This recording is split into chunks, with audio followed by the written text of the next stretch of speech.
Back to my channel. എല്ലാവർക്കും ഹബീസ് teaching വേൾഡിൻ്റെ പുതിയ വീഡിയോയിലേക്ക് സ്വാഗതം. ഇന്നത്തെ വീഡിയോ എന്ന് പറയുന്നത് വേറെ ഒന്നുമല്ല, സിമ്പിളായിട്ടുള്ളൊരു വീഡിയോ ആണ്. ഇന്ന് നമ്മൾ ചെയ്യാൻ വേണ്ടിയിട്ട് പോകുന്നത് 5th സ്റ്റാൻഡേർഡിൻ്റെ ദ ഡോട്ട് എന്ന് പറയുന്ന ചാപ്റ്റർ നമ്മൾ പഠിച്ചു. അതിൻ്റെ ആക്ടിവിറ്റി 1 ആണ് ഇത്. നമ്മൾക്ക് ലെറ്റ്സ് എക്സ്പ്ലോർ ദ സ്റ്റോറി അത് നമ്മൾ കഴിഞ്ഞ വീഡിയോയിൽ ചെയ്തിട്ടുണ്ടായിരുന്നു. ഇന്ന് ആക്ടിവിറ്റി 1 ആണ്. ഓക്കെ, ഇവിടെ ഭയങ്കര അട്രാക്റ്റീവ് ആയിട്ടുള്ള ഒരു പിക്ചർ നിങ്ങൾക്ക് കാണാൻ കഴിയില്ലേ? കുറച്ച് പിക്ചേഴ്സ് കാണാൻ കഴിയുന്ന 2, 3, 4, 5 പിക്ചേഴ്സ് ഉണ്ട്.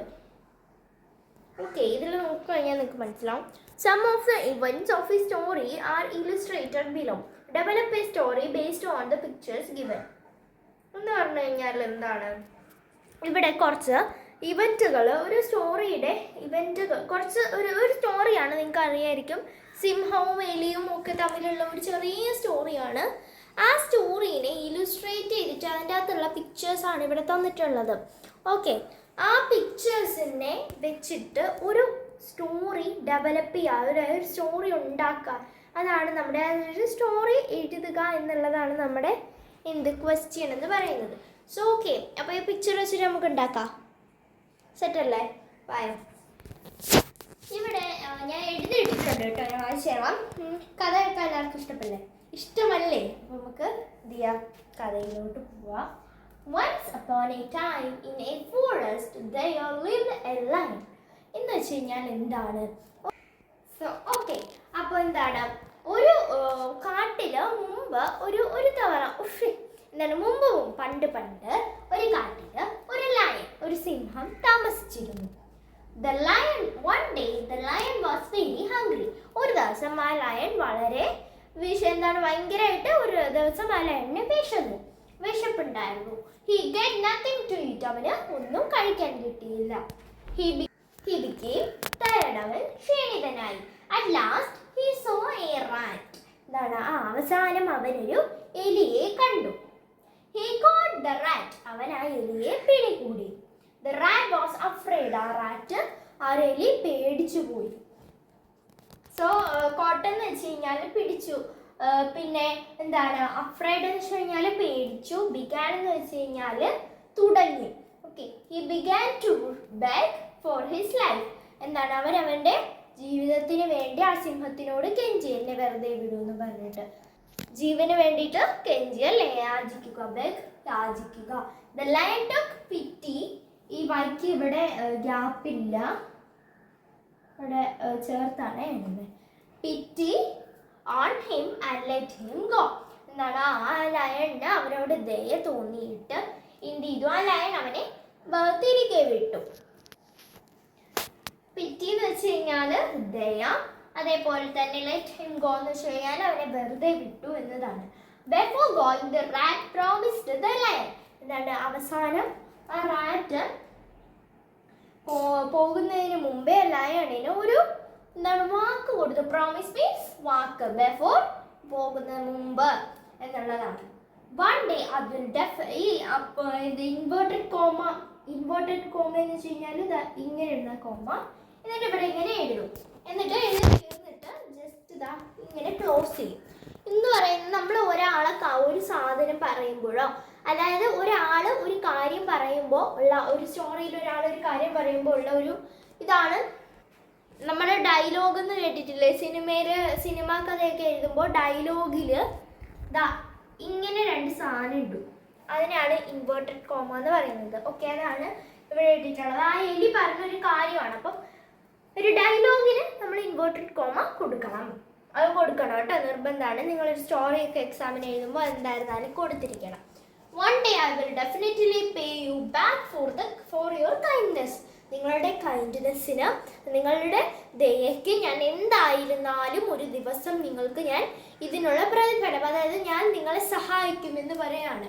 ഓക്കെ, ഡെഫിനറ്റ്ലി മീൻസ് ഉറപ്പായും. പേ ബാക്ക് എന്ന് വെച്ച് കഴിഞ്ഞാൽ തിരികെ, കൈൻഡ്നെസ്, ദയ. The lion mocked means കളിയാക്കി. ഓക്കെ, കളിയാക്കി. Mocked means കളിയാക്കി. Next, the rat saying how the rat എന്താണ്, the rat saying അതായത് ആ ഒരു സിംഹം ആ ഒരു ഓക്കെ, മോക്ക്ഡ് മീൻസ് കളിയാക്കി. മോക്ക്ഡ് ദ റാറ്റ്, ആ ഒരു സിംഹം ആ എലിയെ കളിയാക്കി. എന്നിട്ട് പറഞ്ഞു and said how can a small creature, creature means ജീവി, creature like you will help me. നിന്നെ പോലുള്ള ഒരു ചെറിയ സാധനത്തിന് എങ്ങനെയാണ് എന്നെ സഹായിക്കാൻ കഴിയുന്നത്? The rat says nothing and ran away. എന്താണ് റാറ്റ് ഒന്നും പറയാതെ ഓടിപ്പോയി. In next paragraph, as time passed, എന്താണ് ഇവിടെ ഫുൾ സ്റ്റോപ്പ് ഉണ്ട്.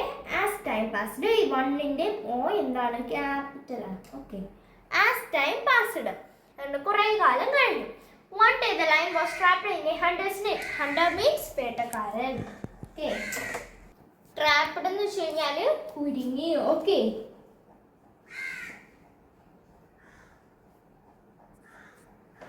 ട്രാപ്ഡ് കുരുങ്ങി. Next, he roared and roared loudly. loudly എന്ന് roar എന്ന് വെച്ച് കഴിഞ്ഞാല് അലറുക. loudly ഉച്ചത്തിൽ, അതറിയാലോ ഉച്ചത്തിൽ. Okay, help me help me, എന്നെ സഹായിക്കൂ സഹായിക്കൂ എന്നിങ്ങനെ അലറി. Hearing this, the rat came out of his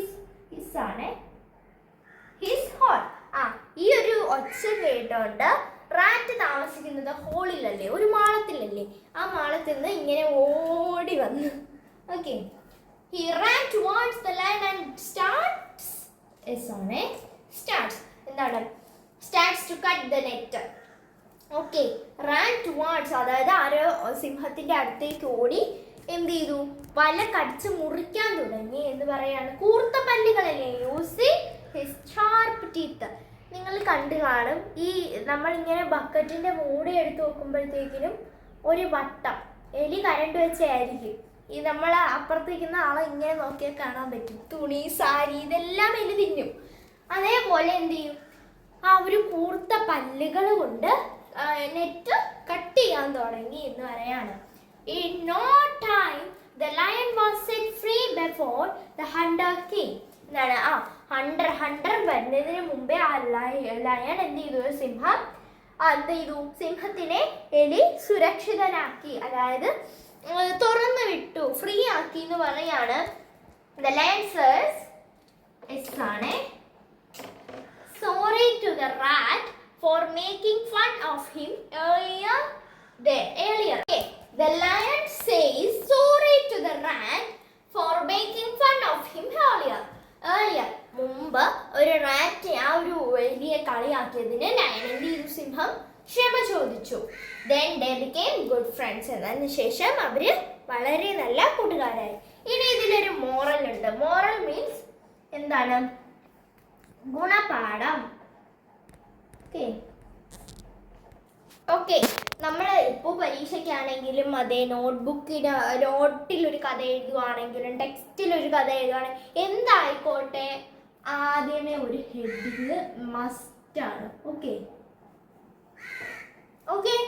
അതിന് ശേഷമുള്ളത് അറിയാമെങ്കിൽ ആ കഥയുമായിട്ട് ബന്ധപ്പെട്ട ഒരു മോറൽ, ഒരു ഗുണപാഠവും കൂടെ എഴുതണം. ഈ ഗുണപാഠം എഴുതിയില്ലെങ്കിലും വേണ്ടൂല, ഹെഡിങ് കൊടുക്കാൻ മറക്കരുത്. ഹെഡിങ് ഇല്ലാന്നുണ്ടെങ്കിൽ മാർക്ക് കിട്ടൂല.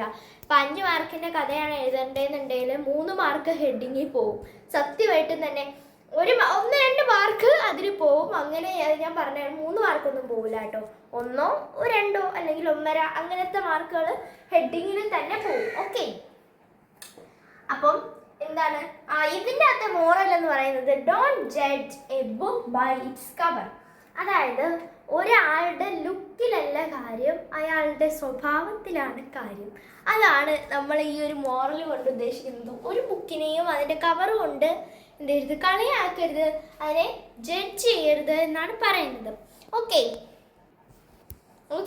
എന്താണ്, നമ്മളൊരു ബുക്ക് കണ്ടു എന്ന് വിചാരിക്കാം. ഇപ്പോൾ എക്സാമ്പിൾ എൻ്റെ ഈ ഒരു വൃത്തിയായിട്ട ടെക്സ്റ്റ് തന്നെ എടുക്കാം. അങ്ങനെ പറയുന്നില്ല, ഈ ഒരു ടെക്സ്റ്റിന് അത്യാവശ്യം നല്ല ഇതുണ്ട്. ഓക്കെ, ഇത് ഒരു ടെക്സ്റ്റാണ്. പക്ഷേ ഈ ടെക്സ്റ്റിൻ്റെ കോലം കണ്ടില്ലേ? പക്ഷെ നമ്മളിതിനെ എന്ത് ചെയ്യാൻ പാടില്ല, ഈ കവർ കൊണ്ട് നമ്മൾ ഒന്നിനെയും എന്ത് ചെയ്യരുത്. അതിൻ്റെ ഒരു കഴിവുണ്ടല്ലോ എല്ലാവർക്കും, അതൊക്കെ വെച്ച് കുറച്ചൊന്ന് കൊളായിപ്പോയി, സോറി. ഓക്കെ, നമ്മൾ ഒന്നിനെയും അതിൻ്റെ ലുക്ക് വെച്ചിട്ട്